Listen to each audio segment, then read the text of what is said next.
Okay, hello everyone. Welcome to MCLA. Thank you again for joining us tonight for the second of our two presentations about the critical choices that currently face us with regards to how we manage our forests. So quickly, before I introduce tonight's speaker, I would like to also invite you to join us tomorrow and every Thursday evening, continuing through April 16th, to hear from experts on environmental pollution. Tomorrow's talk, Thursday, David Bond from Bennington College will give a lecture titled PFOA in New York and Vermont. So last month when we were gathered here, we heard from Dr. William Mumma, Emeritus Professor of International Environmental Policy and Founding Director of the Center for International Environment and Resource Policy at the Fletcher School. We are fortunate to again have Dr. Mumma joining the Q&A following tonight's presentation. A bit about his background. Again, he currently serves as the co-director of the Global Development and Environment Institute at Tufts, which he co-founded. He received his BA degree in chemistry from Williams College and PhD in physical chemistry from MIT. He had a 26-year career in chemistry and environmental studies at Williams College, where he directed the Center for Environmental Studies. He served as AAAS Science Fellow in the U.S. Senate, where he worked on legislation that successfully addressed ozone depletion and on legislation responding to the 1973 energy crisis. He began working on climate change in 1988 as the first director of the climate program at World Resource Institute in Washington. He's been a lead author of 5 Intergovernmental Panel on Climate Change reports, and as you remember, the IPCC shared the Nobel Peace Prize for its climate work in 2007.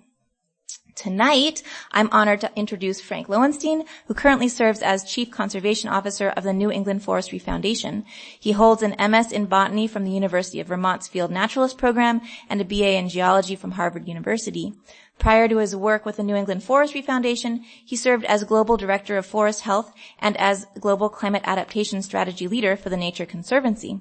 In that role, he participated in the global climate negotiations under the United Nations Framework Convention on Climate Change, attending the negotiation sessions in Mexico and South Africa in 2010 and 2011. His practical conservation experiences include leading community-based conservation for the Nature Conservancy in the Berkshires.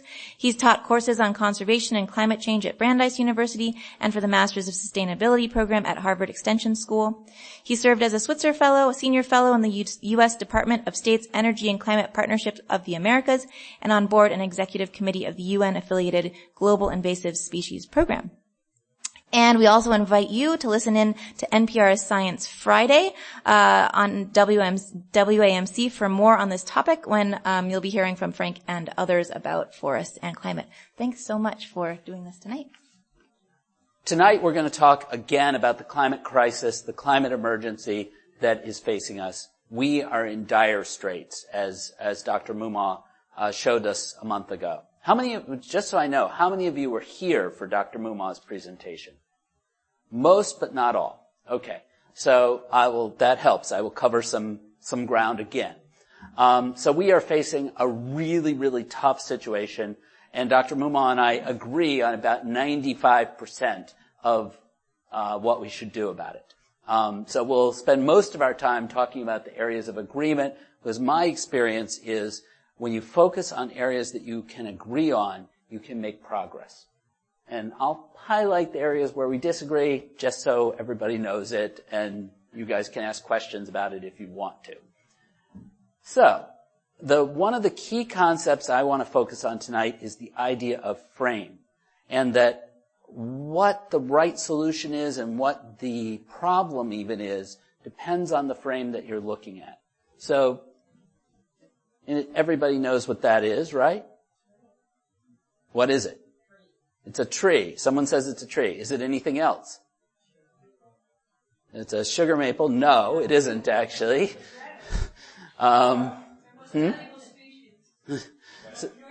So, yes, it's a northern red oak. I was expecting people to say bark, and then when we pull back to the larger frame, it's tree. But, whatever.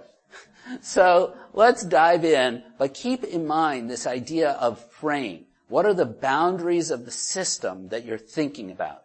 And what are the boundaries that you're using to define your solutions? So before we dive in, I want to just ask a few things. First of all, How concerned are people here in the room about climate change? What? You're concerned, I take it? Very. Okay, so you're very concerned. Who else is very concerned? Most people in the room. There's a little bit of self-selection. I'm very concerned too, and my concern originated actually when I was an undergraduate at Harvard University, and I was the president of the Harvard Outing Club, and I fell in love with cross-country skiing. And I was out cross-country skiing today with my buddy Neil Chamberlain. Neil, raise your hand. And I love cross-country skiing. As far as I'm concerned, the only reason to live in New England is to have snow. And so if you don't have snow, that's a problem. That's why I first got interested in climate change in 1983, and I wrote my undergraduate thesis on coastal erosion and climate change. And eventually I came to realize that it was more than just about my pleasure, that there might be some other issues, and we'll talk about those other issues in just a minute. So, everybody's very concerned about climate change. How do you guys feel about forests? We have a thumbs up for forests. 2 thumbs up for forests. Anybody not really like forests isn't here because they have an affection for trees? Okay. A few years back, when I was heading up the forest health program, Elena, it wasn't the global forest health program, it was only North America. For the Nature Conservancy, we did some polling work, and our pollster came back to us and he said, Frank, I've never seen numbers like this. 96% of people say that trees give them a feeling of peace and tranquility. 92% of people report that woods and trees are important to their sense of community. People love trees. Americans love trees. And that cuts across all the other divisions among us. And he was saying, it doesn't matter what I poll on anymore. I never see more than 50% of everyone agreeing on anything. This is crazy. So, you guys are not alone in your affection for trees. And I, of course, also love trees, or else I wouldn't do what I do now and what I've been doing for my entire career. And how do people feel about harvesting trees? 1 thumbs up, 2 thumbs up, sort of a thumbs up. We have some so-so, we have someone who's sad about it. So more mixed feelings. That's important to recognize, and there is absolutely nothing wrong with those mixed feelings. And, for someone who works for a conservation organization that has been working for 75 years to conserve New England's forests and to promote better forest management, I will tell you that a lot of the harvesting of trees that happens, particularly in northern New England, is not especially well done. And I'm going to show you an image of that, and I think it affects this question of frame and what we should do here in Massachusetts. Okay. So, let's start with climate change. What are the basics of it? Well, first of all, it's been recognized that carbon dioxide in the atmosphere warms the planet for a long time.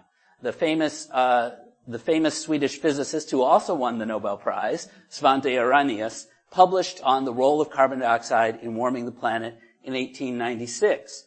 In 1912, you had this article that appeared in a New Zealand newspaper, which I love, that talks about the fact that we're burning about 2 billion tons of coal a year, and that adds 7 billion tons of carbon dioxide, which over time could result in a considerable effect.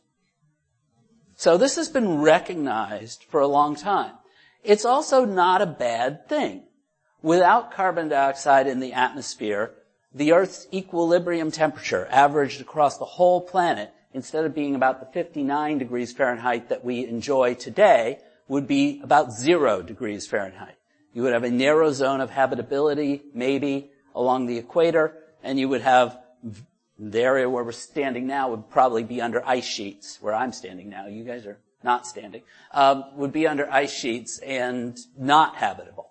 So carbon dioxide is important. The problem is that right now we have too much of it, and the effect is very much like piling a blanket on when you're already warm enough at night. What happens?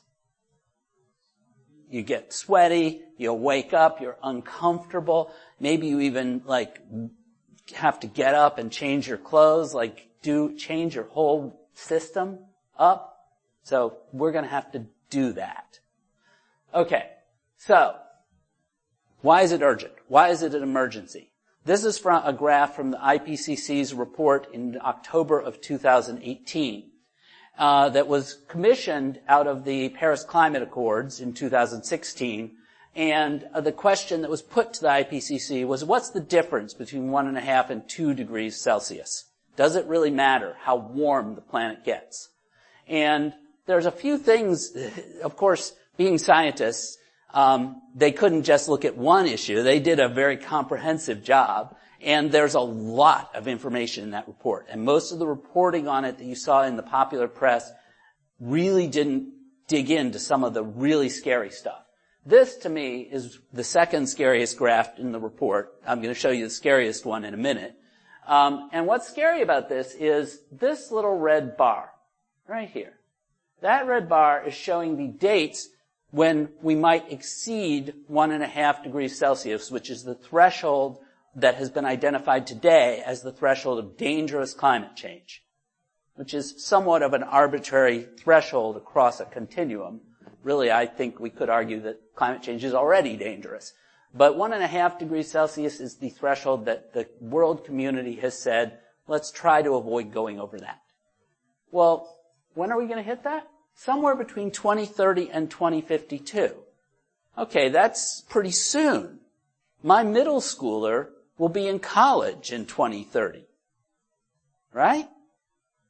I'm already saving for his college. I'm already planning for his college. What are we doing to plan for going over the level of dangerous climate change in just 10 years? The answer, unfortunately, is very little and not enough.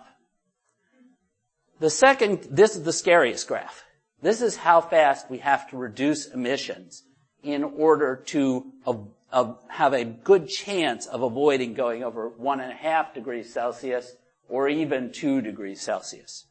And the answer is we have to get to net zero by about 2040. And we have to reduce emissions by about half by 2030. The steepness of this curve is steeper than has ever been achieved on the planet. The fastest reduction in carbon dioxide emissions that ever occurred was in the Soviet Union after the economic collapse that accompanied the collapse of communism, and they managed to sustain 5% carbon dioxide reductions for a few years, accompanied by the loss of 1/3 of their GDP. Not the model we want. So, what are we going to do?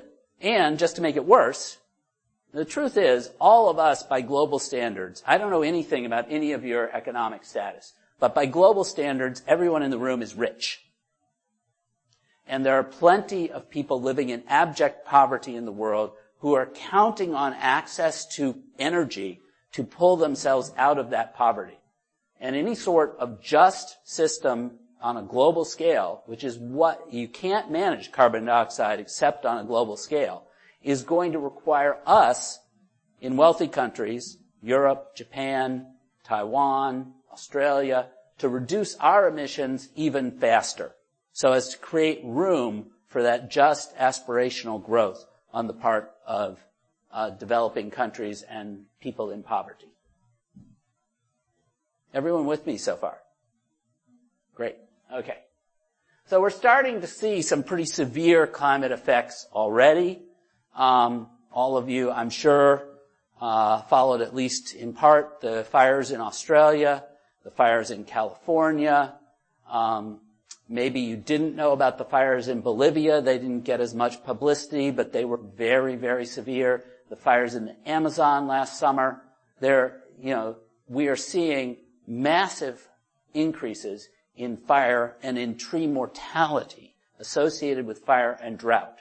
And that's actually another problem that we'll talk about. At the same time, we're seeing increases in flooding. And I have a whole series of slides where I show this series of unprecedented floods that occurred every single year in different parts of the globe. And that word, unprecedented, is, it's what we're going to face every year from now on. We are out of historic conditions already. How far out of historic conditions? I'm going to skip that for now and come back. No, I'm not, because it's too far in. Okay. We are very far out of historic conditions. The entire history of civilization of any sort, the 10,000 years that people have ceased being hunter-gatherer animals, not that different than chimpanzees, and built civilization, temperatures have not varied more than 0.5 degrees Celsius up and down until now. We are in completely unknown terrain. And unfortunately, every single piece of infrastructure on the planet is based on historical conditions. Culverts are sized based on historical floods. Air conditioners are sized based on historical heat waves. Bridges, like culverts, are sized based on historical floods, etc. None of it works. None of it is immune to not working. Let's put it that way. I'm going to blank on whether it was 2012 or 2013, the same year as Hurricane Sandy, whichever year that was. 12? Yeah.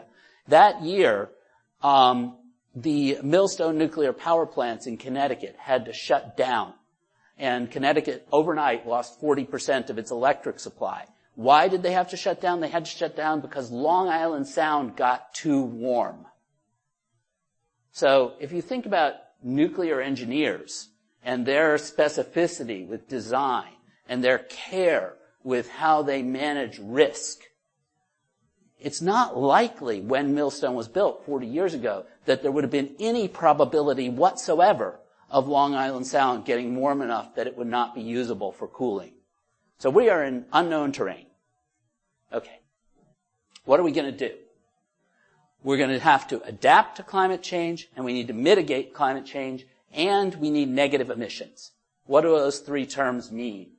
Well, adaptation is action to reduce climate risk without changing how much climate change is happening. Mitigation is action to reduce climate risk by changing the amount of climate change that's happening. So here's an example. This is from 2005 and shows the track of two Category 5 hurricanes, Hurricane Katrina and Hurricane Emily. Both of them hit large cities that were partially below sea level, that had only two roads out of them, one of which was a coastal road that wouldn't be usable in the face of a hurricane. And both of them were subjected to roughly similar winds, rains, tides, etc. And the difference is that in Katrina, there were 1,800 and some odd fatalities, whereas in Hurricane Emily in Mexico, I believe there were, let me check, 15 fatalities. What was the difference? The difference was Katrina, people responded to the hurricane coming by getting in their cars and attempting to drive out that one road, right? And people ended up in, as you would guess, as you would expect, as you would predict, people ended up in traffic jams that were not moving. People abandoned their cars, which made it worse because then there were abandoned cars in the way. Interestingly, the authorities didn't make it only one way out of the city, which they could have done. They didn't do that, so that you could have used both sides of the highway.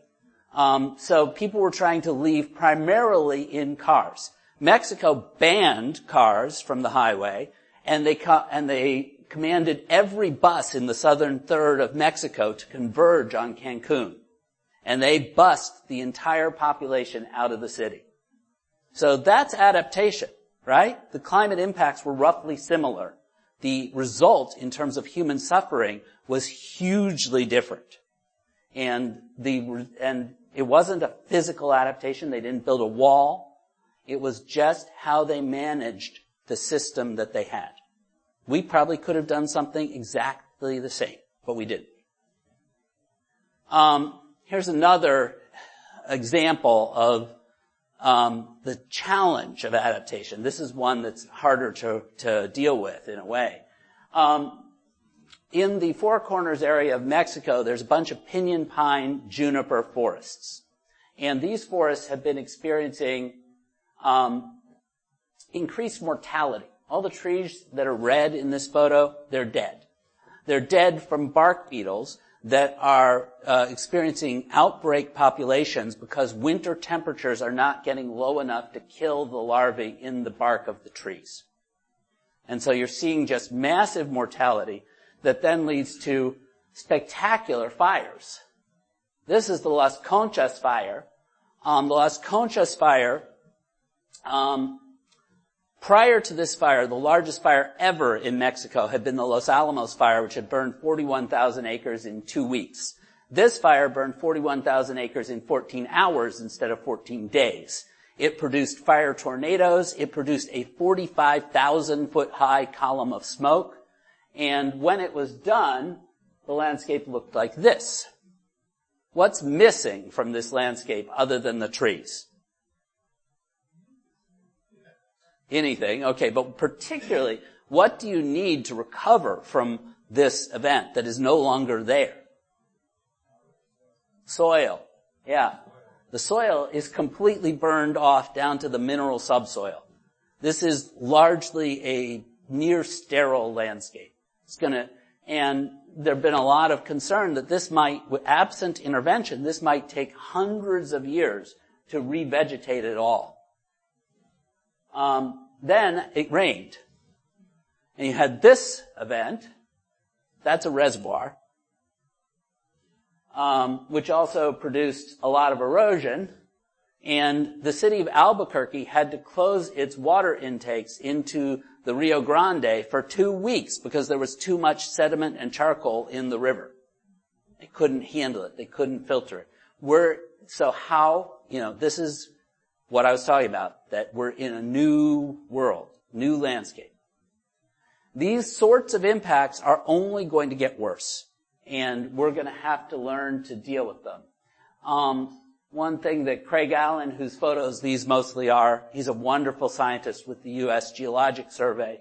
He's published this really interesting article on drought and heat-induced mortality events in trees that's basically documenting this isn't just the southwestern U.S., it's not just Australia, it's a global phenomenon. It's happening everywhere. So, we happen to live in what's often called by foresters the asbestos forest. It doesn't burn very much. What responsibilities and opportunities does that present us? Or do we have to instead think about, is it going to start burning, and what do we need to do to prepare for that? Because our landscape is much less well prepared than Australia and California are. Okay. Let's turn from adaptation to mitigation. First thing to know is the Paris Climate Accord is completely inadequate. It's a great thing. It's the best we could do, primarily because of the complete rejection of science by one political party in one country on the entire planet. So the result of that was that no binding agreement could be placed. Instead, the entire Paris Accord is based on voluntary commitments by each country. And as you might expect, given that situation and given the United States' role as the country that was blocking binding action, a lot of other countries looked to our commitment to say what they were going to do. And so we sort of set the bar, set the threshold. Well, the bar, as it turns out, if you look at all the countries put together, is that we would hit about 3.2 degrees Celsius if all the countries of the world actually did what they said they were going to do.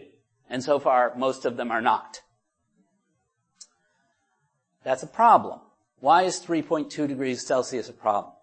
Well, the IPCC study that I mentioned in 2018 estimated the difference between 1.5 and 2 degrees Celsius in terms of economic impact. And it was a $19 trillion extra economic impact, economic damages that would occur as a result of climate change. So when You hear Bernie Sanders say we need to spend $12 trillion to fight climate change. Well, how much are we going to save on the other end? And part of the answer is that 19 trillion is really just the tip of the iceberg. Because the Tyndall Center, which did the analysis for that 19 trillion, they also estimated what the damages would be at 3.66 degrees Celsius, which is basically what the commitments under the Paris Accord to date are aiming towards. And it wasn't 19 trillion, it was well over 400 trillion. It essentially is equal to the value of all the infrastructure on the planet today. Every house, every building, every bridge, every railroad. We'd have to rebuild them all. Do we think we can do that economically? So when you hear people say we need to spend trillions of dollars to fight climate change, they're right. We do. And we need to do that to avert having to spend many trillions more, tens or hundreds of trillions more, to repair the effects and the damage. This got no publicity whatsoever. Nobody really paid, even among the scientists I know, very few are aware that Tyndall Center actually estimated the higher temperature impacts. It's worth noting they also estimated the higher temperature impacts for coral reefs and biodiversity and land submerged and refugees around the world, and those are all exponentially greater too. Lovely. So, it's worth also noting that it's not just that there's all these developing countries with people living still in poverty that need to have a just chance. We have real economic issues in our own backyard. The Metro Mayors Coalition in Boston called for building 185,000 new housing units between 2015 and 2030. Where are those housing units built? What are they built out of? What are they built on top of?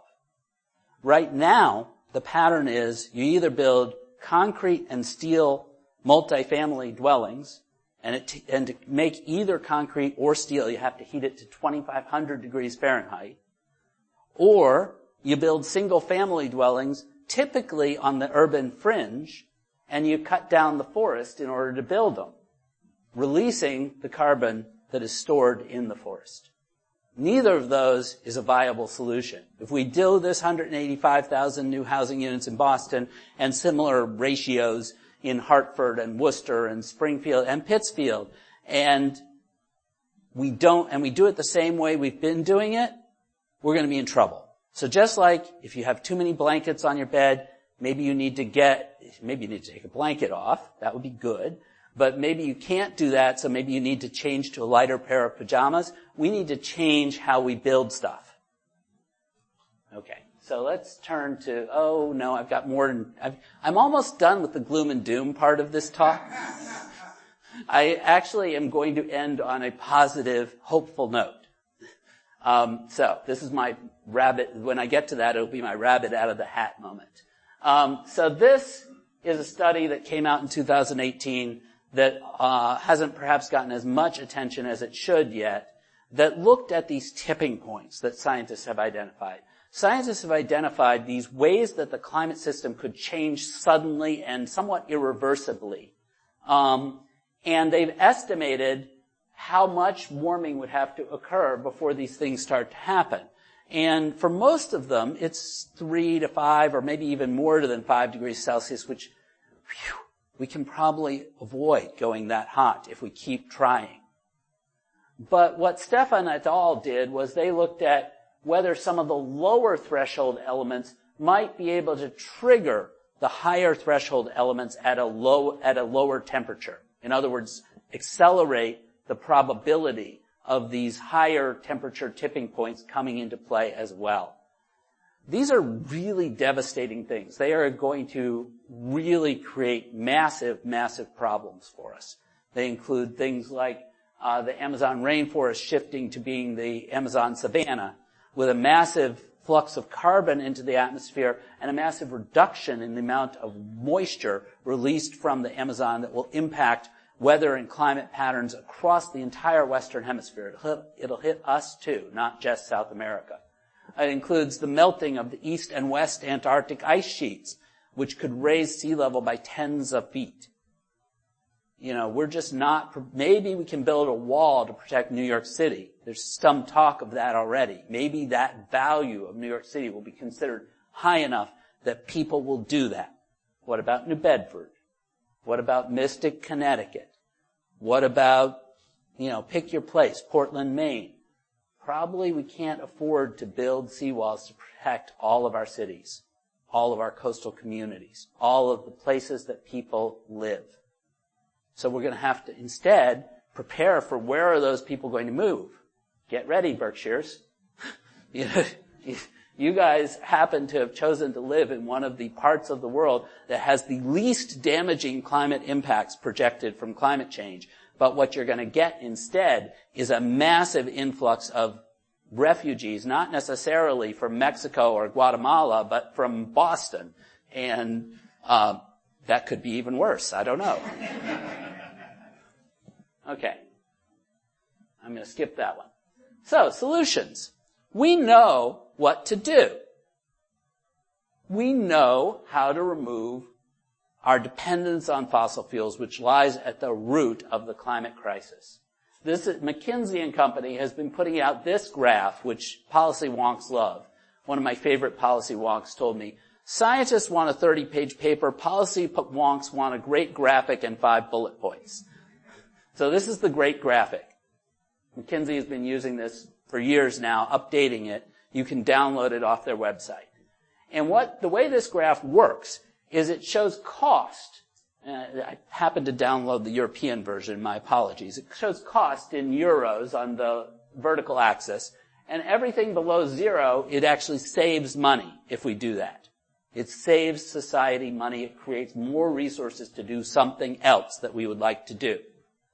Whether that money accrues to the general public or to the private owner that owns the particular land or the particular intervention isn't specified.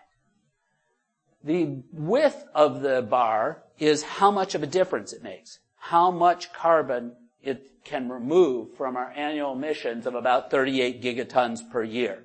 And look at that. On their chart, we've got enough solutions available today that we could remove that whole 38 gigatons and not emit any more carbon dioxide. This is not a technological problem, it is not a scientific problem, it is not even an engineering problem, it is a political will problem.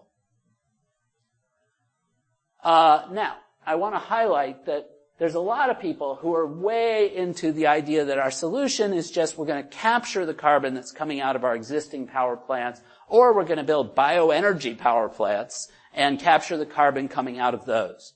That is the most expensive set of solutions on the whole McKinsey graph. Much, much more expensive than nuclear power, which I think of as a fairly expensive thing. And much more expensive than a bunch of natural solutions like restoring soils, restoring degraded forests, reducing slash and burn agriculture. Look how wide that bar is. That means it reduces a lot of emissions. That means if we can work with communities in the parts of the world where slash and burn agriculture is practiced, mostly the tropics, to help them do things a different way, we can make a huge difference for the climate. Okay. Good.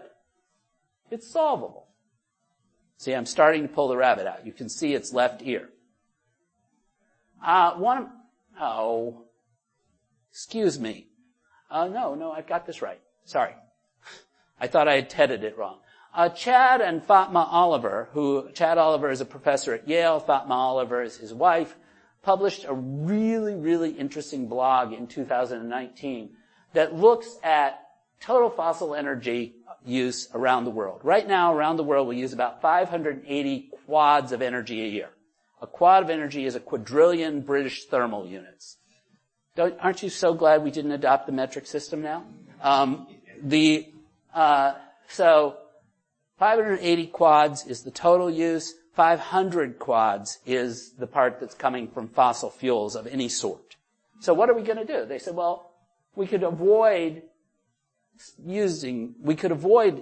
burning some fossil fuels. We could stop making electricity from fossil fuels. And they estimated that to do this by 2060, we would only have to slightly more than double the current rate of installation of renewable energy. That's not that hard. That's not hard at all. Think about what we did in America in World War II, when we went from having, I think it was 11 aircraft carriers at the beginning of the war, to producing 11 a month by the end of the war. We can do that. Okay, good. I'm getting ahead of myself. Insulating houses better, gets rid of another 70 quads. Replacing steel and concrete with wood in construction, which we'll talk about more in just a minute, gets rid of another 80 quads. That's pretty good. That gets rid of 260 quads. That leaves you with 240 still to go. What do you do about those? Well, they propose using wood waste to burn it in place of fossil fuels for another 30 quads. They propose that you're going to switch entirely to electric autos and trucks. And for those of you who are worried about that, I owned a Chevy Volt until it got really old, and because I put a lot of miles on it, because I was commuting from the Berkshires to Boston pretty much twice a week. And the Volt was the sportiest, most fun car that I ever drove, and it needed virtually no maintenance cost during the entire time I owned it. It was incredible. You should all want electric cars, as Andrew Yang said. He was right about that. So we're going to switch to electric autos and trucks, and we're going to fuel them renewably. That's another 90 quads. We're going to use concentrated solar power, these arrays of solar panels that steam up, that create massive amounts of steam. For another 50 quads, they pull 70 more quads of renewable energy out of their rabbit hat, and that gets them to 240 quads, leaving 0 quads remaining. There's a plan. There it is. It's published. We can go do this. And it doesn't require anything that we don't know how to do. Okay. Let's turn to forests, because you guys are here to talk about forests. So, forests today store 638 gigatons of carbon in forest plants and soils and dead woody debris and all the aspects of the forest. That's a lot of carbon. That is more than the amount of carbon dioxide in the atmosphere today. So we want to keep that there. Is that all? If the fires in Australia, if that sort of destruction of forests starts happening on a global scale, our goose is cooked. We're going to double the amount of carbon dioxide in the atmosphere. We can't do that. We need our forests, and we need them to stay forests, and we need the carbon that is in them to largely stay there. Forests absorb about 1/3 of our emissions annually, and they could store more carbon, a lot more, if poorly managed and degraded forests were managed better. In addition, there's the problem of deforestation. And here in Massachusetts, you think about it in the Amazon where there's massive clearing for agriculture. That's a big problem. But we have our own share of deforestation problems right here in Massachusetts. The next version of Losing Ground, the publication that Massachusetts Audubon puts out every, I think, 5 years, is a little late coming out. I don't know quite what the holdup is. I thought it was already going to be out. But it documents that since the last edition, we've lost another 24,000 acres of forest land in Massachusetts. 18,000 of it to largely residential development, and 6,000 to renewable energy developments. That's kind of a Faustian bargain there. Mostly solar. And, that is a problem not only because the carbon that is in those forests is released when they are cut down to make way for solar farms or largely cut down to make way for residential development, but it also is eliminating the future potential to store more carbon. We need our forests to serve as a green carbon pump that constantly is sucking carbon out of the atmosphere, and we need to figure out how to capture that carbon for the long term and lock it away. So what are we going to do? So this is the solution that New England Forestry Foundation has put forward. We've put this out in a New York Times editorial. There's copies of that back there. and I encourage you all to take them. But it's really a pretty simple solution. End forest conversion. Quit cutting forests down to make them into something else, not forest. Solar panels, yeah, we need them. Let's put solar panels on solar canopies over every parking lot. Let's put solar canopies on every roof of every shopping center. Let's line the Mass Turnpike and every other major road in the state with solar panels before we cut down another acre of forest. Doesn't seem that hard. Second, we need more wood buildings in place of steel and concrete. And if we're going to have that wood, how are we going to do that? Because I already said we need the carbon that's in the forest to stay there, right? So we have to manage our forests better so that we can produce more wood, grow more wood per acre per year, so that we can both maintain harvest and continue to store carbon in the woods. That's the solution New England Forestry Foundation is putting forward. So just a little bit of detail. I've already talked about conversion of forests, building more with woods. This is the Lever Architecture headquarters in Portland, Oregon. It's a beautiful building. I've been in it. This is the new 6-story dormitory at Rhode Island School of Design, made from cross-laminated timber. This building started construction in June. Students moved into it in August of last year. So there's another advantage of mass timber construction. It's very, very fast. This is the 18-story Brock Commons dormitory at the University of British Columbia, which was the tallest wood building in the world, briefly, until the Mosjarnet Tower in Norway was completed last year, which is also 18 stories, but is like 60 meters taller for some reason. Not 60. 20 meters taller? It's taller. They seized it back. Now there's a 25-story wood building proposed for Minneapolis, so North America is going to jump back into the lead. This is the Treat Tower in Bergen, Norway, which is an apartment building right by the river in Bergen. It's beautiful. I've seen it. And this is the last benefit. So if you think about wood buildings, you have lower emissions to build the building because you're not making steel and concrete to build the building, or not as much anyway.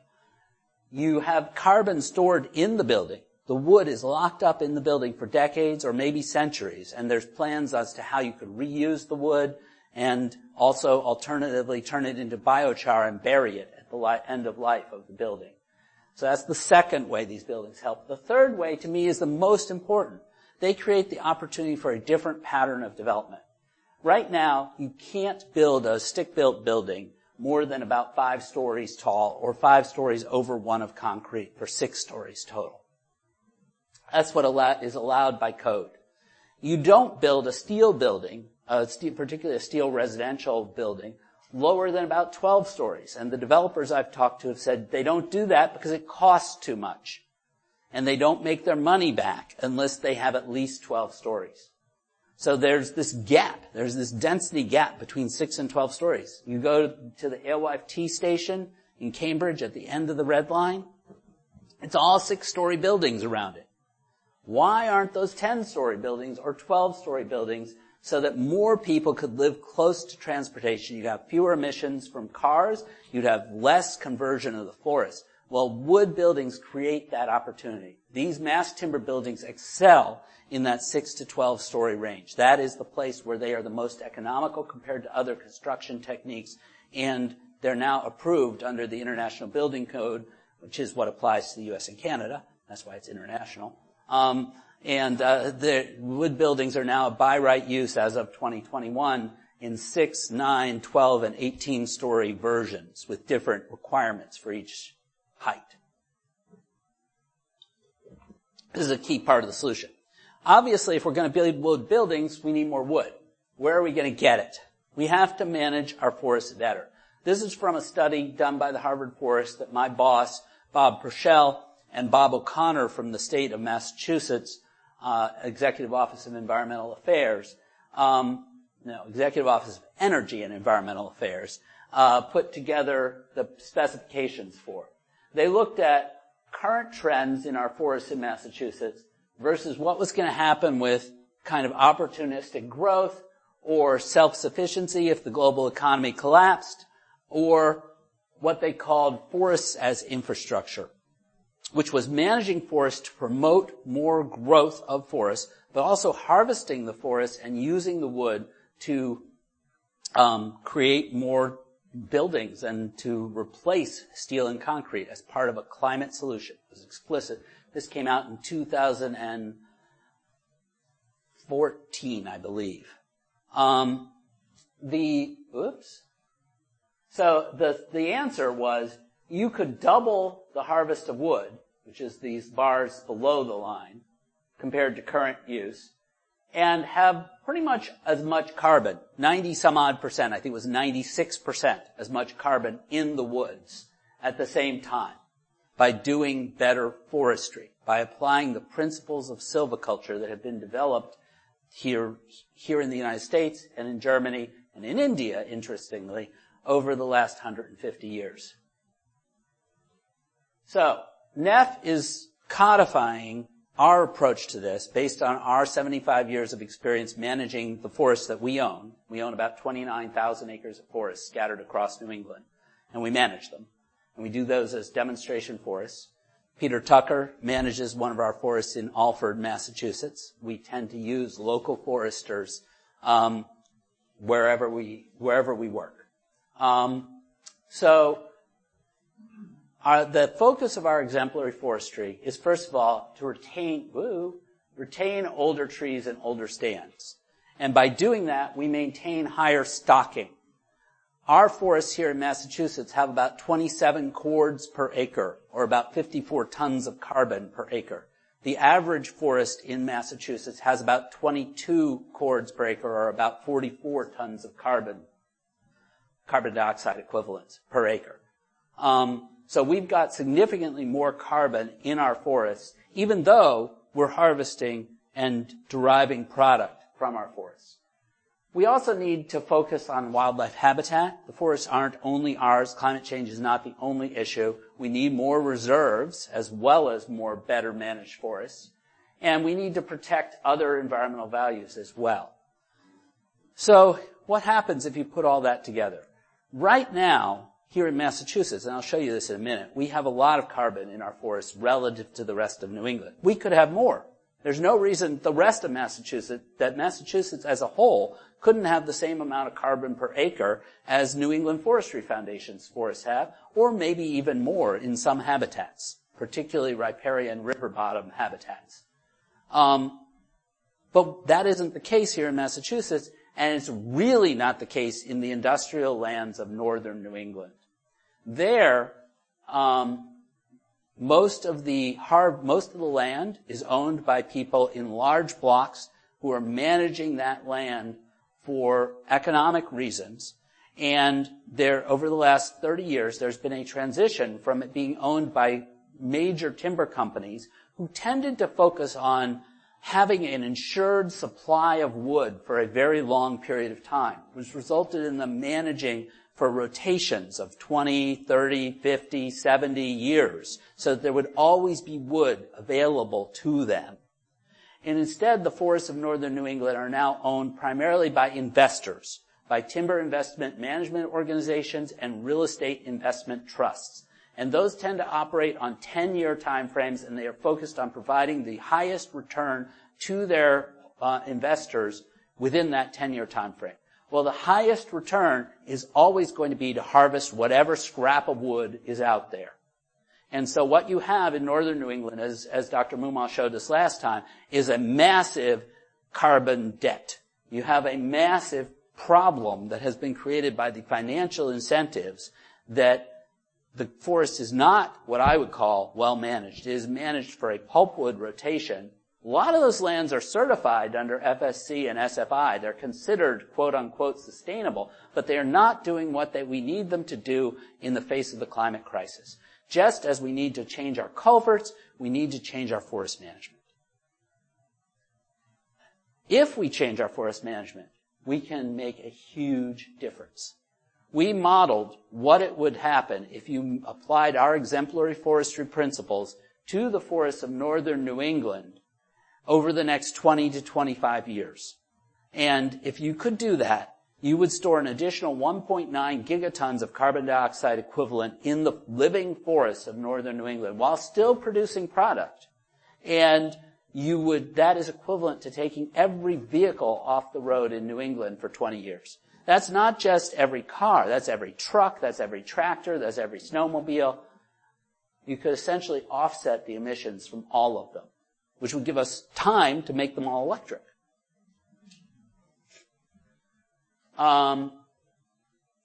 This is what we've got instead. I took this picture. This is an FSC certified tract in northern Maine. It's certified as sustainable. I can tell you, I looked at the forests on the stands on either side of this, and I talked to the guys and said, did this look different than those other stands? And they were like, no, it all looked the same. Those other stands were fine. There was nothing wrong with them that required a regeneration cut where you cut everything. What they've left there is a few scraggly birch trees, which they're not gonna do anything, and they're probably not gonna regenerate themselves. And, eventually you'll get a softwood regeneration on this landscape just because of where it is and because New England forests are super resilient. But this is not the kind of management we need. Okay.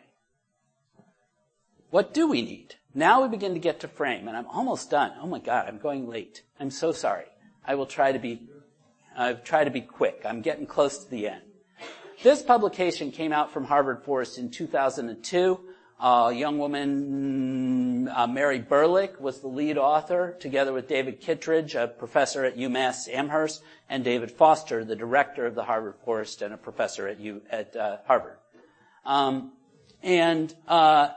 It noted that just setting aside our forests here in New England might not be the best environmental solution, because it could if we do that without changing our consumption of paper. How many of you touched a piece of paper today? Yeah, pretty much everybody. If we just stop harvesting locally without changing our consumption of paper and the pattern of use, all we're doing is driving the harvest out of the local area and into somewhere else. And as Mary Berlick and company pointed out, often the somewhere else has lower environmental standards and practices than we do. What they didn't point out is there are landscapes that have much higher carbon storage per acre than we have here in New England as well. And our forests are super resilient. We have these lovely glacial soils that are loaded with nutrients compared to a lot of forest systems. We have a very diverse forest. When I headed up the Nature Conservancy's work in Berkshire County, which, by the way, we have Angela Soroy, who heads up that work now, in the audience. Angela, wave so people can come talk to you afterwards. When I was heading up the Berkshire work, I once, just for fun, said, how many species of trees reach the canopy here in Berkshire County? And I spent a while compiling a list, looked at Pam Weatherby's Flora of Berkshire County and went through that and talked to some foresters, and I came up with 48 species that reach the canopy somewhere in Berkshire County. There's some of them that only do it in Sheffield, but southernmost Berkshire County. But anyway, 48 species that reach the canopy. Contrast that with, say, most of Oregon, where there's about 3 or 4 species that reach the canopy. We have a very resilient forest. So, if you're going to decide what to do with the forest, you have to have a frame that you're thinking about it in.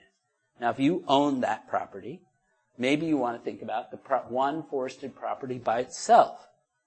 And if you were going to try to do the most you could do for climate change with that one forested property, you might think that the best thing to do would be to completely stop harvest and pack as much carbon as you could into the boundaries of that property. Okay. If you look at the forests of a region, you might or might not come up with a different answer.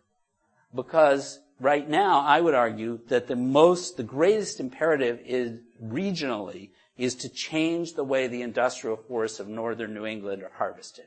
That is the priority. That is what we need to do.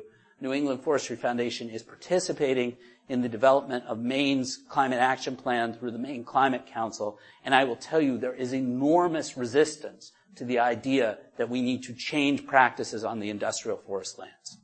And even we, as sort of seen as a respected forestry organization, as a pro-tree harvesting organization, are having a lot of trouble getting our point of view that there needs to be a change heard. If you look at the forests of the world, well, now you've got an answer. Because if we could change harvesting on a global scale, then we could store a lot more carbon. And again, if you could somehow manage all the forests of the world, which is a very difficult proposition, but if you could do it, and you could start harvesting on all the forests of the world, that would pack as much carbon as possible into the living forests. But you're going to have to do something to replace the uses of that wood in the economy. You're going to have to, if you're not using wood for construction, what are you going to use instead? Steel and concrete are the obvious choices at the moment. There are some other ones coming along. People are talking about rammed earth houses. My girlfriend wants us to go take a straw bale house making course and consider building ourselves a straw bale house in coastal Oregon as for retirement. I don't know about that, but we might do that. So it's not like there are no other options, but there are no other options that are ready at scale. Today, tomorrow, we could switch from steel and concrete construction for most projects to wood-based construction. So, what do we want to do? If we have a Massachusetts frame, Massachusetts dominates the economy of New England. We have the most people, the most economic activity, the most financial power, the most political power. We have the highest in-forest carbon storage in the region. Here's the Harvard Forest version of the same map that Dr. Mumaw showed you a month ago. We have a history of catastrophic wind throw in our forests, so I actually worry about whether our trees are getting tall enough and old enough that we're at greater and greater risk of losing this carbon, but that's an issue. And we have a strong conservation ethic and a strong conservation community, and we have an electorate that believes in facts and therefore believes in climate change and has repeatedly shown a willingness to take action to address climate change. That's the Massachusetts frame that we have to work with. If we take that and we talk about what we want to do in New England, I would suggest that we want to maintain harvest while increasing productivity and use that increased productivity to focus on storing more carbon in the living forests of northern New England. This is going to require a lot of work in order to convince the landowners, who are mostly industrial forest companies or investors, that that's what they want to do. We should use the principles of good forestry to increase productivity. That will require some thinning. And so you're going to have some trees that are not well suited to lumber because they're scraggly or they're too small. What are you going to do with those? I would argue that probably we should use those for wood heat, although I do not in any way support burning wood for electricity, which is way too inefficient. But in general, that thinning and that management needs to be focused on longer rotations, longer lived products, and we need to be trying to grow bigger trees. 30 years ago? Was it really? No. 25 years ago, Bob Terriot, who was a fellow in southern Berkshire County who liked forest land and liked to buy forest land and had a lot of money, Bob convened a session to talk about his vision of big tree forestry. You were at that, were you not, Peter? Yeah. George Wislocki was there. I was there. I don't remember who else was there, but it was a good group. We need big tree forestry. We also need to incentivize wood construction. We really need these wood buildings to start popping up more than they are right now. Right now, I can tell you all the ones in New England. There's about 4, 5, six, depending how you count some of the ones that are like big post and beam buildings. I want to get to a place where I can't keep track. Right? And I want to do that in a hurry. And so I already talked about this. We need more reserves, and we need to set aside our older forests and not harvest them. And that is super important because those forests will accumulate carbon in the soils. They will accumulate carbon in the dead and downed wood at a higher rate than other forests. And also, they're ecologically super important. NEF supports more forest reserves in New England. Our board has actually formally endorsed the Wildlands and Woodlands Vision, which calls for about tripling existing reserves. What we don't want to do is we don't want to fail to prioritize. We're facing a climate emergency, and whenever you face an emergency, one of the first things you have to do is decide what to do, and also, in order to decide what to do, you have to decide what not to do. Because if you try and do everything, if you're not making choices, you're not prioritizing.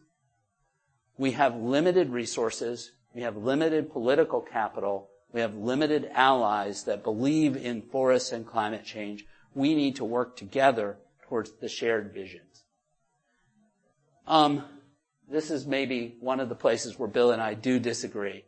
I don't think that we should lock up all our forests. I think that will drive more use of more fossil fuel intensive materials and it also will have the effect of dividing the climate change constituency and the forestry constituency from the climate change constituency. And that weakens the solution that we really need. And we also need to address the loss of forests. More than forest harvesting, I think we need to move quickly to address the permanent loss of forest carbon that is associated with conversion of forests to development, including solar farms. And I'm 100% in favor of solar power. I put a solar panel, pretty big one, up on the house I used to own in Sheffield, well, in the yard of the house that I used to own in Sheffield, at a time when solar panel prices were a lot higher than they are now. And I don't regret that at all. And I'm sure my ex-wife doesn't regret it. We need solar power, but we don't need it replacing our forests. So, thank you very much. The other 2 handouts that are at the back of the room, I have our 1-page description of exemplary forestry for northern New England, which we focused on first because of the problems that I described with stocking in northern New England. We're now designing our exemplary forestry standards for southern New England. We had our first meeting on that a couple of weeks ago. And we also have a handout that's our Forest to Cities Climate Pledge. We're trying to build a movement. This is where I channel Bernie Sanders. We're trying to build a movement for a wood revolution. And we're trying to link our forests to our cities so that people appreciate what we have here in New England and are able to come together to save it and to save our climate. And so there's a Forest to Cities Climate Challenge pledge back there. I encourage all of you to take it home, and if you like it, read it. If you like it, you can check it out in more detail on our website. We have a whole Forest to Cities web page that's going to be live any day now. But if you are inspired to sign the pledge, please do, and send it back to us at New England Forestry Foundation. So, thank you.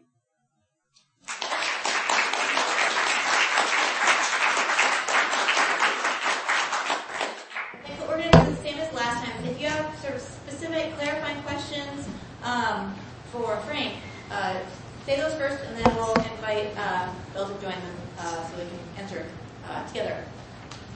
Questions? Yes. On your cross-laminated product, are there specific species of trees that are used for that, or can you use a lot of different varieties of trees? Pretty much right now, for it to be used for structural cross-laminated timber, it has to be made from certain softwoods. And here in New England, right now, spruce and fir are the only approved softwoods. But the state of Massachusetts, in part at Neff's urging, has provided a grant to the University of Massachusetts to research the potential of hemlock and white pine for cross-laminated timber. The initial results of that research show that both of them are suited to it, that they're both strong enough, and they now are developing, they're having commercially produced panels out of those species so that they can be sent out for third-party certification so that they can be approved for structural use as well. The other half of that question is, if that's the case, then you're going to tailor your managed forests to predominantly grow those types of trees? No, I don't think so. I think cross-laminated timber is, first of all, those kind of trees aren't suited to grow on all types of land. There are places where they wouldn't grow well.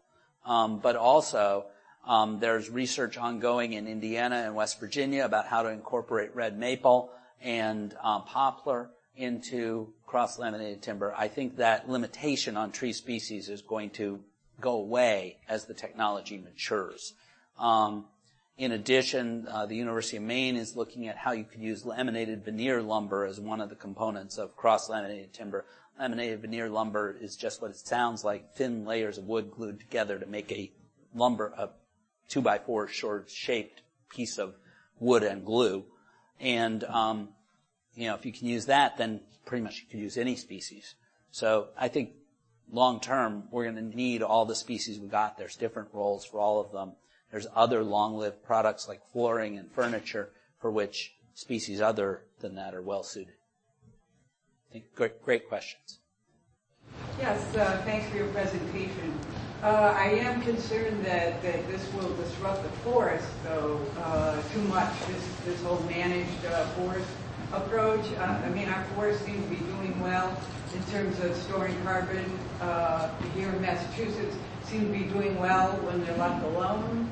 I haven't heard anything about wildlife, how this might impact wildlife. I'm also concerned about the carbon that would be produced by cutting the timber, then transporting it to the mill, then milling it, and then bringing it to the construction site. So, I think there's definitely a carbon problem there in terms of... We share all those concerns. So our exemplary forestry standards, as you'll see, the way we designed those was we didn't start with the carbon. We started with wildlife. We identified with the help of wildlife biologists umbrella species that together encompassed habitat for 75% of all the vertebrates in Maine. And the two we settled on were the pine marten, which requires square mile-sized blocks of mature forest where the canopies of the trees are touching so it can jump from canopy to canopy. There's not too many square mile blocks of mature forest left. And the other one was the eastern lynx, which requires a mix of habitats, but particularly requires 30-acre sized patches of sort of open, scrubby habitat that are suited to produce the snowshoe hare that's its primary winter food. And so Massachusetts is, that's totally different. Our forest is right. Totally different from Maine. So those are apples and oranges. Right, but my point is that the exemplary forestry standards are designed first around wildlife. And so in southern New England, we're working again with a group of wildlife biologists to say what are the species we should work with. And the species that we're talking about here include woodland orchids, they include the southern flying squirrel, they include the New England cottontail.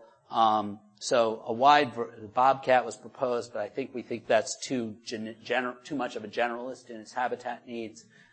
So we're going to again design the standards first around wildlife.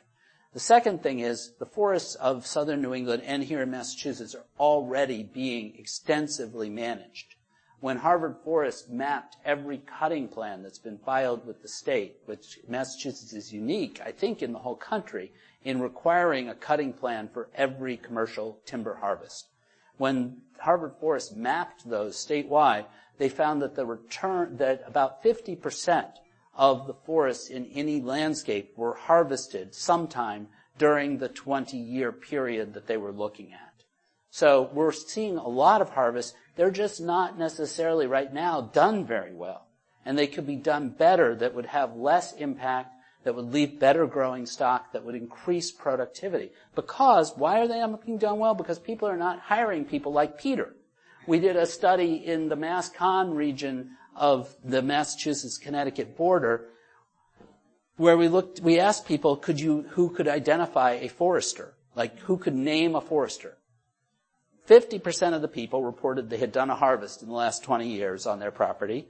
30% of those people could name a forester. 20% could name their local, 20% could name a forester. 30% could name their local land trust, which is also not good. But, so people are not using expertise that is out there. And then the final piece, the carbon impacts. There's a lot of these life cycle assessments of cross-laminated timber that have been done. And they've been done largely badly because they haven't included exactly the things that you identified, a lot of them. So we are in the process of doing a cross-laminated timber life cycle assessment first for hemlock from Massachusetts as part of that same state. They gave the University of Massachusetts $250,000. They gave us $25,000 to do the life cycle assessment, which wasn't enough to cover it, but we're raising other monies to cover it. Could we hear what Professor Mumau has to say about this concept? Yeah, but let me just finish. No problem.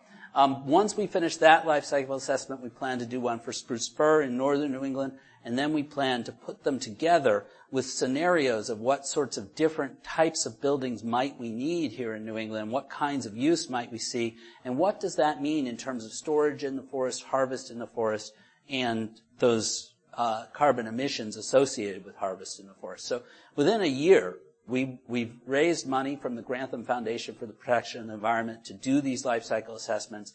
We've built some academic partners and a steering committee to oversee our work, and we're hard at work on that. And within a year, we'll have an answer.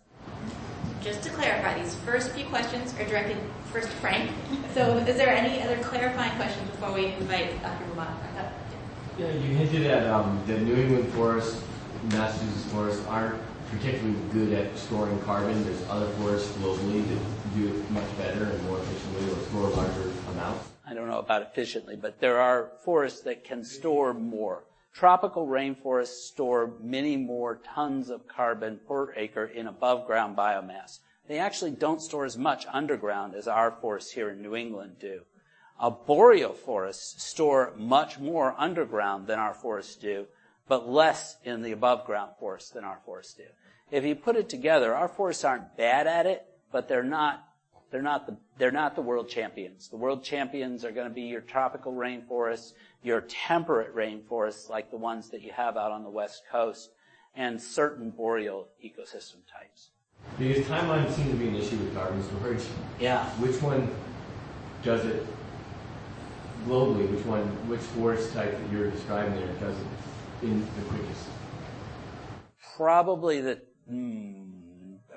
I don't have enough knowledge to actually answer that question, but I would guess that it's the temperate rainforests. These are in the leaf litter. Yeah, it's a mix of soil and above ground, and they grow super fast. I believe right now there's a couple pieces of legislation in Massachusetts. I think they're stuck in limbo regarding forestry in the state. Yeah. And I believe one version of one or whatever would ban all cutting on state forest land. So I'm curious what you think about that, and also what would you like to see come out of this eventual legislation? So New England Forestry Foundation has endorsed an alternative piece of legislation, as has the trustees of reservations, the Massachusetts Audubon Society, the Nature Conservancy, and I believe the Trust for Public Land, that would call for a detailed study of forest carbon and the best way to enhance forest carbon storage in Massachusetts and beyond. And we think that that is the right approach. We have some significant concerns about the banning harvest on all state lands. We don't think that we think it divides the climate constituency. I talked to these forest landowners in Maine. They are very aware of that bill, and they are watching it like a hawk. And the way they are characterizing it is those people who are concerned about climate are not our friends. They want to ban harvesting. We don't want to see that. We don't want to talk to them if that's what they're going to do. So the wording has been pretty much as strong as I just gave it. So I think that bill is destructive to the larger goal of changing practices in northern New England. I don't think it'll have any significant effect on carbon here in Massachusetts, primarily because our forests, our state-owned forests, are not harvested heavily, barely at all. And so it's a bill searching for a problem. There's another bill that's even worse, which is a bill that would ban all wood construction higher than 4 stories, which has been sponsored by the concrete lobby, Build with Strength. I would strongly encourage you to call your legislators and your senators and tell them that you would like to see the Forest Carbon Study Bill move forward and that you would not like to see the anti-wood building bill move forward. So, would you join Frank up here? Thank you. First of all, I want to applaud what you're trying to do to improve forest management throughout New England. As you clearly make quite clear, it's been done really badly in many parts of New England, and the current ownership of many of the large forest tracts, particularly up in Maine, is designed for one purpose only, which is to get a return on investment. And I'm sad to say that one of the worst offenders of this is a university. Yale University has one of the largest forests, and it is managed, according to my forest colleagues, badly. It's managed for immediate return. That picture I showed, yeah. That was basically a clear cut. Yeah. It isn't technically a clear cut because they left those scraggly birches. Right. That's owned by Yale. Yeah, okay. It's a sad commentary that universities aren't living up to their to the values they try to teach their students in the classroom. So that's very important. I also want to clarify one thing. Frank said he thought there was one area where we disagreed with the implication that I am opposed to all cutting of forest, which is not true. I have never said that. Oh, my apologies. But by simply saying that we should let some forests grow, everyone immediately jumps to the conclusion I'm saying all forests should be allowed to grow. No forest should ever be cut for any purpose. Do not cut a twig and put it in your fireplace. No, I've never said any of those things.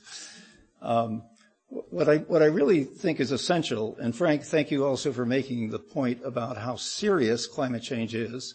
And there's a new report that just came out which makes it even worse, which is the realization that as the world warms up, cloud cover is going to decrease. Cloud cover is reducing the total amount of heating that we're getting by somewhere between, well, it's somewhat uncertain, but 7 to 10%. And if that goes away, an extra amount of that would, in fact, desiccate our forest even more. And that's why we're talking about an emergency. We're getting to a point where our natural systems, which are what are really saving us right now, by absorbing more than half of all the carbon that we put in every year, is being absorbed. I mean, only less than half as much of what we put in appears in the atmosphere as an increase every year. That's because the natural world is taking it out. It's the oceans, it's forests, it's wetlands, it's grasslands, Just to clarify, the difference between Dr. Mumau's statistic of more than half and what I said of about a third that was is just because forest. That's just forest. Exactly. Yeah. That's right. I mean, all plants are sucking up carbon. Including the microscopic algae in the ocean. That's right. Yes. Thank you, all plants. Let's hear it for plants. Yeah. And the figure of a third I think that's about right from all the things I've seen too. It's somewhere in that neighborhood. But what really counts is how much is actually stored. And as Frank said, in our forests, maybe as much as half of what is on each acre is actually in the soils, and the other half is in the standing trees. Now, if you cut those trees, you get a net release of carbon from the soils as well, because the amount of carbon that's in the soils is determined by the rate at which it is being put into the soils and the rate at which bacteria in the soils are chewing on the carbon products and exhaling carbon dioxide back to the atmosphere. In a cut like you saw there, there's a huge pulse of carbon that came out from the soils. That is not exemplary forestry. That is not exemplary forestry. And, yes? So related to that, and the fact that that was FSC certified forest, has there been any discussion about improving the FSC certification? Oh, certification is kind of a disaster, I think. And FSC is better than the what's the other one called? Sustainable Forestry Initiative. SFI. SFI, I think, is just pure greenwashing. And the FSC, I think they keep weakening the standard over time, unfortunately. So, I think it was a great idea. I was actually at the first meeting when they were discussing that. Everybody, the hopes were really high, but I think it's not lived up to its potential. But just to go back, what I would like to see, and I'm glad to see there's something in there for reserves, is this should not be an arbitrary decision. We should do the math and do the math correctly. And that includes the math of cross-laminated timber. It should include all of the emissions associated with harvesting. The only study I know of that's really done this for the United States was published in 2016. And it concluded that if you look at the fires, you look at the insect damage, you look at the wind throw, you look at the land conversion, all that adds up to about 15%. 85% of emissions come from harvesting. Study done out in the Pacific Northwest shows that since forestry began there, and these may not be exemplary forestry practices, that 60% of all the carbon that was in the original standing forest in 1900 is in the atmosphere today as carbon dioxide. 20% of it is in long-lived products. So but that can be changed, and that needs to be changed. And we have to keep track of it. I think the worst malfeasance in tracking is in the bioenergy field, where it's claimed that it's carbon neutral. It's not carbon neutral. What you're doing is you're double counting the absorption of carbon dioxide that has come from burning coal and oil and gas, and that from the wood you just burned. And you're saying the trees that grew back only sucked up the carbon dioxide from the wood I burned, not from and it displaced what it was absorbing from the coal. Right. So you can't count it twice on the absorption side. I completely agree, and there's huge resistance from the forest products sector, the U.S. EPA, the European Union, to addressing that problem. Well, earlier this month, I was in Europe with the invitation of the European Commission. They are now re-examining that. Oh, good. And that will help. It was a two-day meeting. It was really quite interesting. What they're discovering is, first of all, there's a lot of illegal forestry going on that's being turned into wood for electricity in Europe. And the reason that so much of it's being done is because subsidies are enormous. It's more expensive than coal. It's more expensive than burning natural gas. And it wouldn't be done except for the subsidies. So, same reason we have nuclear power. As great as it is for the climate, it's not a great economic deal. And there are better ways of getting our energy. Let me just come to Frank's other point. I have been trying to play somewhat of a lead role as someone who has worked on technological solutions for climate change for 30 years. I live in a solar house, a net zero solar house. Solar energy is fantastic, but it does not belong on forest land. The conversion of forest land for solar panels is the equivalent of converting it to parking lots. And we should just, say no to that. And we have plenty of places. I mean, look at the abandoned shopping malls. There would be great places for solar panels. And you wouldn't even have to mow the grass because there's asphalt parking lot to put them on, right? It'd be terrific. So, we can all agree on that that's really a bad solution. We need as much solar as we can possibly get, but we don't need it at the expense of forests, and we don't need it at the expense of wetlands. I spoke to a state legislator who said, well, couldn't we put transparent solar panels over wetlands, and wouldn't that be okay? You got to explain these things very carefully. And this is somebody pretty high up in the legislature. So I think there's an awful lot to agree on in here, but I think we have to also make the decision. We have to set priorities. Climate change, as Frank says, is really happening far more rapidly than we anticipated. I was involved in writing some of those earlier reports where we thought we'd have to be up around 4.5 or 5 degrees Celsius warmer, which is up 10 or 11 degrees Fahrenheit before those bad things would happen. We now know it's happening at 1 degree, at 1.8 degrees Fahrenheit. We're getting it now, and it'll be worse when we're up another degree.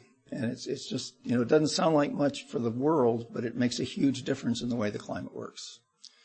So I think we need to say, okay, how urgent is the problem?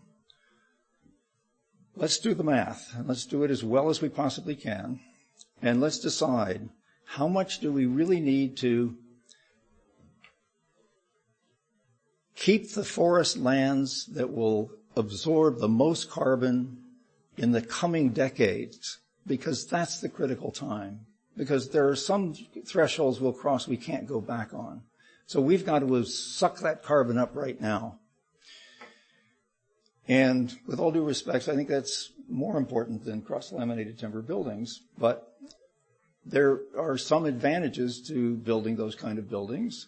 But it has to be limited by the realities of the limitations on what forests can do, how they can grow, and which forests we set aside for carbon, for biodiversity. The intactness of forest is important. We have to have huge swaths that are intact. And then we'll have other areas that we can manage for our utilitarian purposes. So I'm not saying we should never cut any forest, Frank. People jump to that conclusion. And I think people who grow their forests for the storage of carbon should be compensated, because we as a society are benefiting from that. And I don't think it ought to come out of the hide of each individual town in terms of a tax abatement, property tax abatement. This is benefiting every person, not only in the Commonwealth, but in the world. For every ton of carbon we store in our forests is helping solve the problem. And so I see it as there needs to be an economic proposition here that will make it an attractive option. And I think the number is going to be something like, what's the opportunity cost of that compared to using it for a forest product? And so we need to have those on some kind of parity so that we get some of each. Given what's happening with climate change, I'm not a forester myself, but I walk in the woods and I see a lot of what looks like really stressed trees. And I think some of that has to do with the changes we've seen, a lot more torrential rain, warm winters, there's more wind throws, there's all kinds of stuff. Can you foresee a time in the near future where just leaving forest alone would actually result, because of all these stresses, in a decline in the amount of carbon sequestration, and maybe a time where we're going to have to step in and more aggressively manage it, sort of like we do with endangered species of animals, where just letting them go isn't an option anymore. We get a better result by doing that. Is that something that might be happening? I think one of the things we're doing really a rather poor job on is the rise in diseases and pests that are affecting our forests. I mean, what we're seeing is not part of the traditional natural cycle. I mean, look at the number of species. It goes back, of course, to the chestnut. That was the first one we lost. We've lost elms. Although some of them are coming back, There are some survivors. They're like the bacteria that develop resistance to the antibiotics, They became resistant to the Dutch elm disease. And some of those are now being crossbred and being replanted with multiple degrees of resistance to some of the, not only Dutch elm disease, but to other things. And maybe there's work going on with chestnut even to try to reintroduce, they're crossbred with Chinese and European species as well. But I just don't think we're doing nearly enough to deal with invasive species and with the diseases that our trees are facing. I mean, you look at the beech, what's happening to beech trees. Chestnuts fed huge numbers of animals. Beech nuts feed huge numbers of animals. If we've lost chestnuts and we've lose beech. And butternut. We've lost the butternut to the butternut canker, which is another hard mass. I mean, there's going to be a whole change in the dynamic of our forests that's not going to be great. So just to address that a little bit more, globally, there's the studies that have been done, and they haven't been done everywhere, show that tree lifespans, particularly mature tree lifespans, are declining. So that kind of ecological collapse of forests could happen. That, I don't think, is a reason, although I'm sure you will hear it given as a reason, to go in and cut them now. Yeah, right. In part because of what Dr. Mumma spoke to a little while ago, which is we've got this critical 10 to 20 year window. We need every ounce of carbon out of the atmosphere that we can get for the next 10 to 20 years.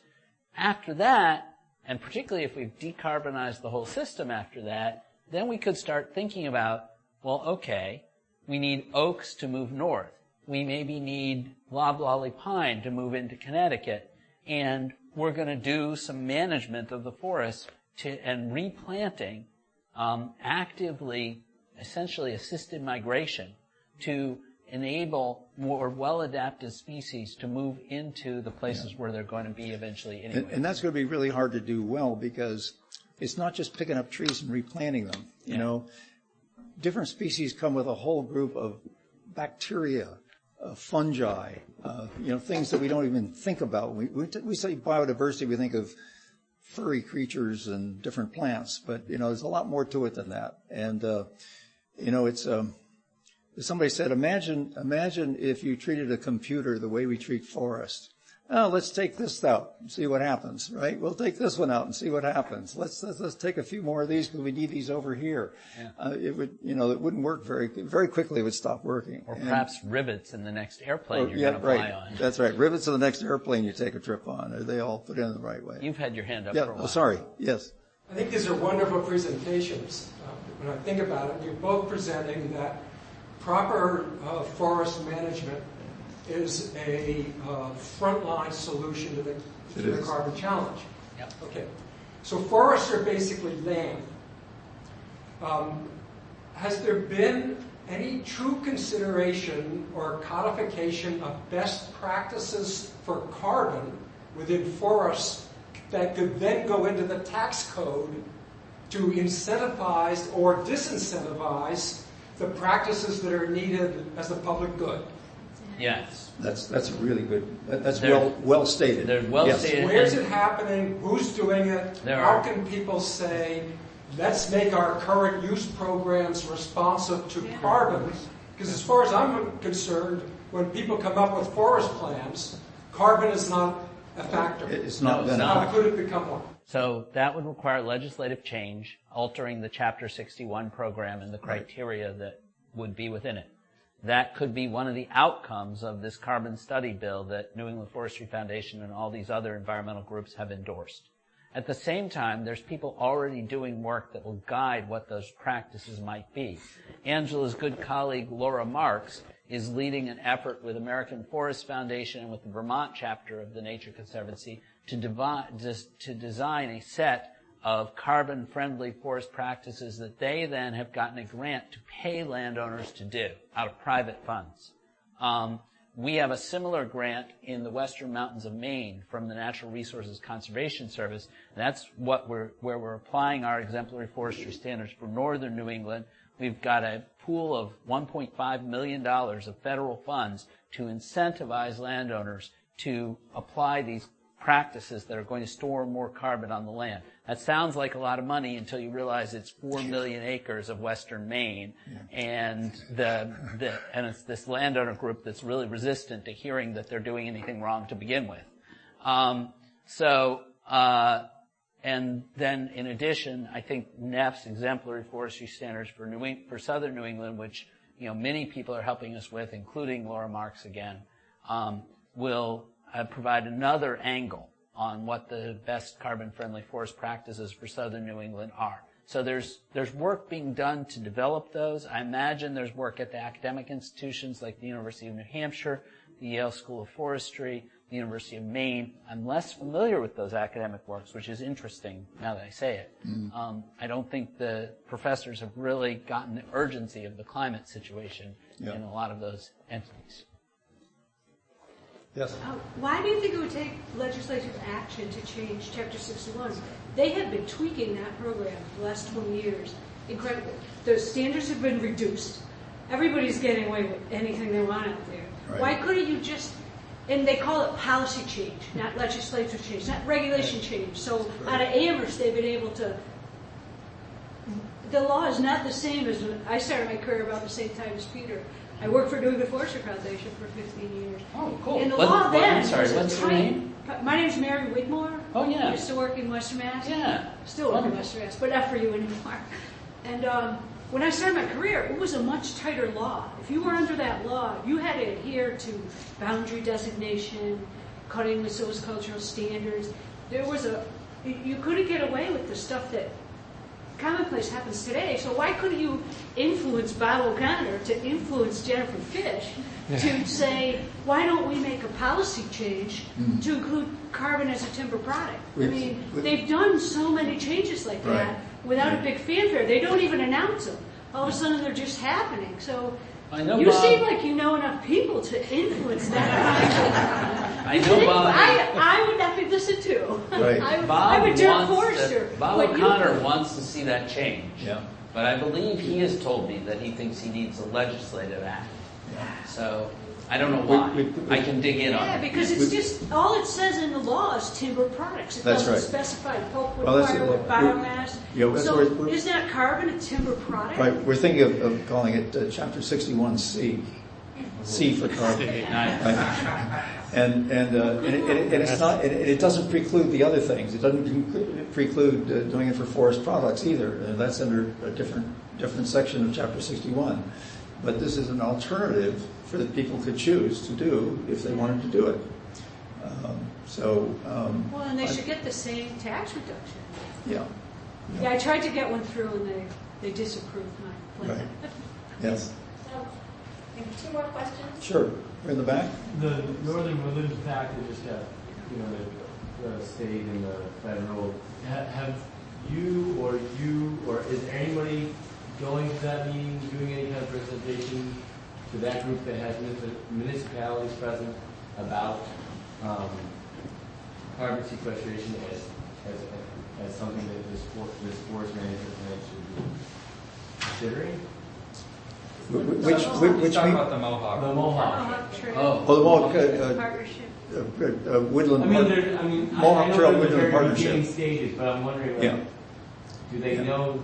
So we were seeking a grant proposal. Your organization's on it. Yeah, we applied with the Mass Woodlands Institute that's run out of the Franklin Land Trust for a major grant to get a forester who would be working with landowners in the Mohawk Trail region specifically on carbon-friendly forest practices and to publicize those practices, develop them. We unfortunately did not get that grant. So one of the problems that is out there is it's not just, it's not easy. It's new work. And that new work there needs to be funds to pay for it. And in the nonprofit world, you're at the whim of granting foundations, individuals, sometimes government agencies, Yeah. and it's been hard to raise money for climate and forestry. We are seeing a shift in that. We have two major foundations that are considering funding our Center for Exemplary Forestry that we'd like to launch to really drive forward climate solutions as part of in the forests. And I'm hoping that you'll be seeing major announcements about that in the next 6 months. I do know that, because I talked to a lot of people about this, saying that in the structure of the Mohawk Trail Woodland Partnership, there should be someone with climate expertise, and they actually did put that in. So we did move the needle a little bit in that direction. Yeah. Let's have the woman in the back with the last question. Thank you. Since this is a political problem, I'm interested to hear which presidential candidate we should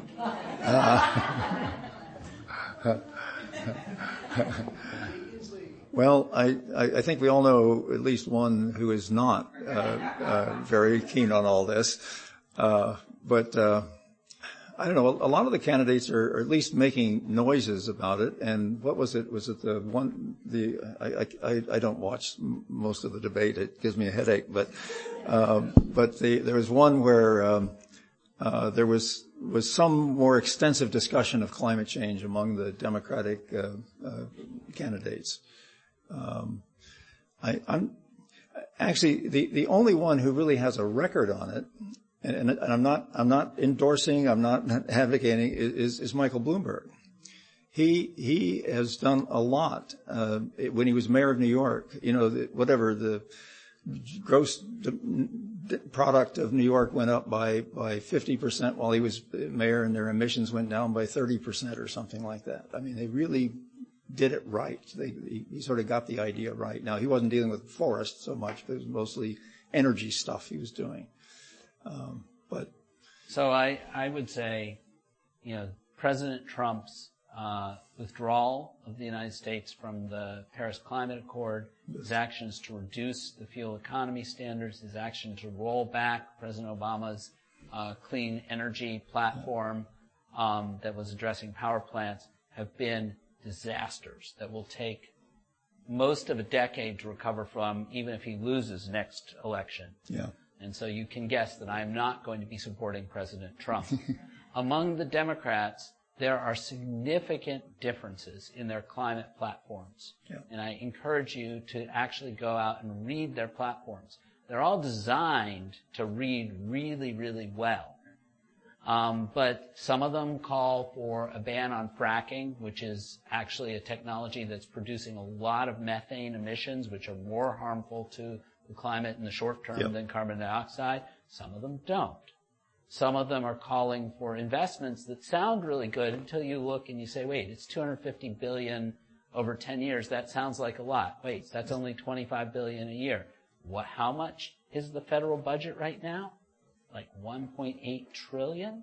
Yeah. So $25 billion is nothing. That's Pete Buttigieg. So there's differences between them. I encourage you to look at those differences. The Center for Biodiversity out of Tucson, Arizona has put forward rankings of all of the Democratic candidates on not just climate, but other environmental issues as well. It's worth taking a look at. That's a good suggestion. In general, Elizabeth Warren and Bernie Sanders have the strongest climate platforms. And thank you both so much for both the presentations, for being willing to answer questions after both presentations. Thank you all for coming. If you're not already on my email list and would like to be updated about upcoming events, please come and write your name on my scrap of paper. And I appreciate all of your interest in what you're doing. And take some flyers, so I don't have to carry them home. Yep. Good. Thank you. That was wonderful.